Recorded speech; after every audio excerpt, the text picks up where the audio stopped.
Thank you very much, everybody. Well, thank you very, very much.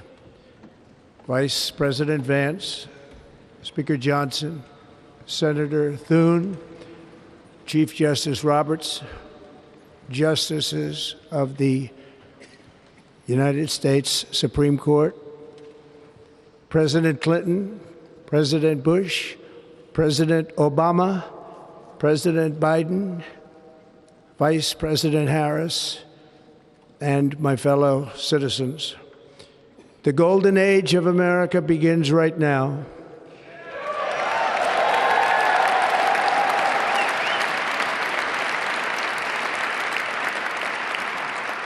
From this day forward, our country will flourish and be respected again all over the world.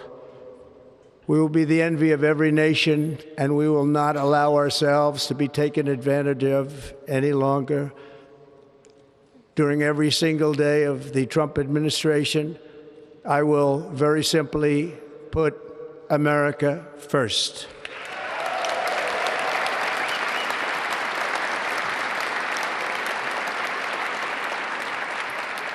Our sovereignty will be reclaimed. Our safety will be restored. The scales of justice will be rebalanced.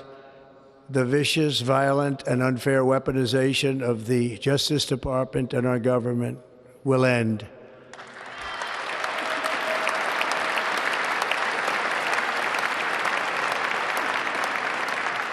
And our top priority will be to create a nation that is proud, prosperous, and free.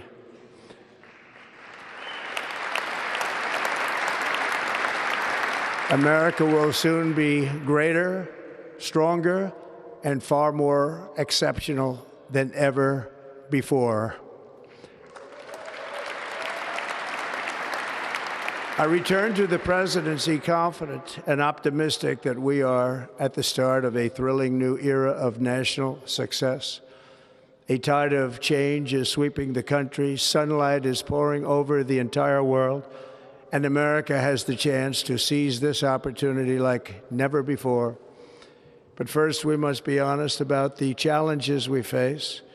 While they are plentiful, they will be annihilated by this great momentum that the world is now witnessing in the United States of America. As we gather today, our government confronts a crisis of trust. For many years, a radical and corrupt establishment has extracted power and wealth from our citizens while the pillars of our society lay broken and seemingly in complete disrepair. We now have a government that cannot manage even a simple crisis at home, while at the same time stumbling into a continuing catalog of catastrophic events abroad. It fails to protect our magnificent, law-abiding American citizens, but provides sanctuary and protection for dangerous criminals, many from prisons and mental institutions that have illegally entered our country from all over the world. We have a government that has given unlimited funding to the defense of foreign borders, but refuses to defend American borders or, more importantly, its own people. Our country can no longer deliver basic services in times of emergency, as recently shown by the wonderful people of North Carolina, been treated so badly.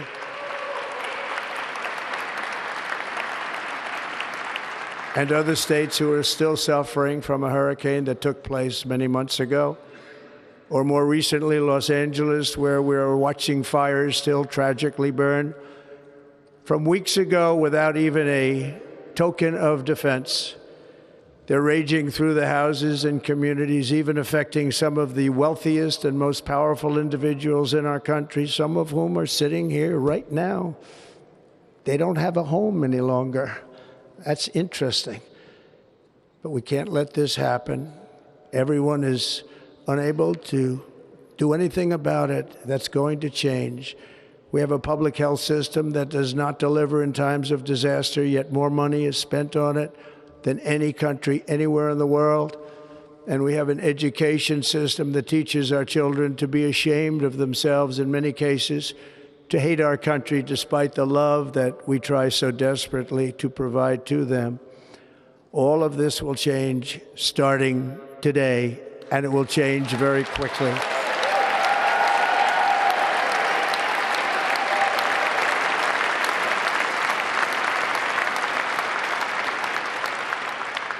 My recent election is a mandate to completely and totally reverse a horrible betrayal and all of these many betrayals that have taken place, and to give the people back their faith, their wealth, their democracy, and indeed their freedom.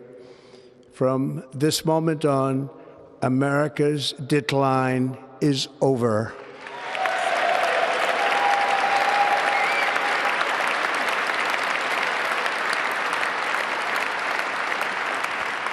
Our liberties and our nation's glorious destiny will no longer be denied, and we will immediately restore the integrity, competency, and loyalty of America's government.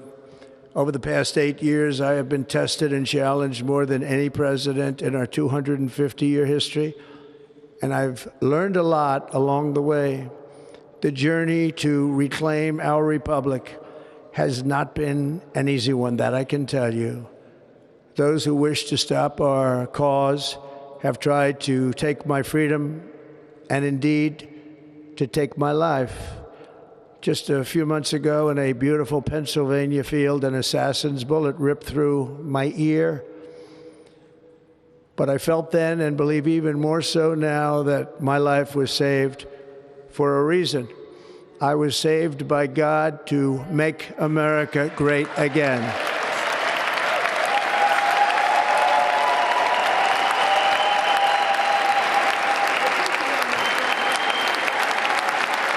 Thank you.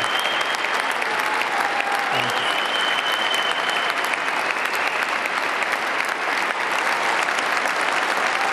Thank you very much.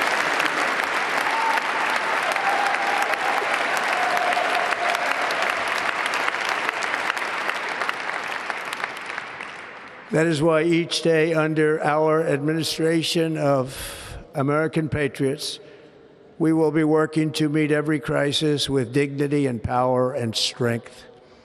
We will move with purpose and speed to bring back hope, prosperity, safety, and peace for citizens of every race, religion, color, and creed.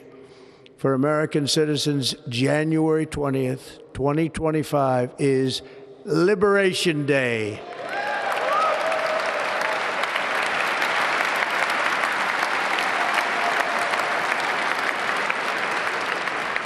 It is my hope that our recent presidential election will be remembered as the greatest and most consequential election in the history of our country. As our victory showed, the entire nation is rapidly unifying behind our agenda with dramatic increases in support from virtually every element of our society, young and old, men and women, African Americans, Hispanic Americans, Asian Americans, urban, suburban, rural. And very importantly, we had a powerful win in all 7 swing states. And the popular vote, we won by millions of people.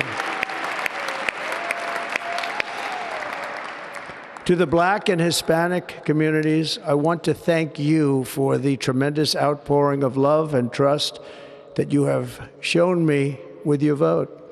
We set records, and I will not forget it. I've heard your voices in the campaign, and I look forward to working with you in the years to come. Today is Martin Luther King Day, and his honor, this will be a great honor, but in his honor we will strive together to make his dream a reality. We will make his dream come true.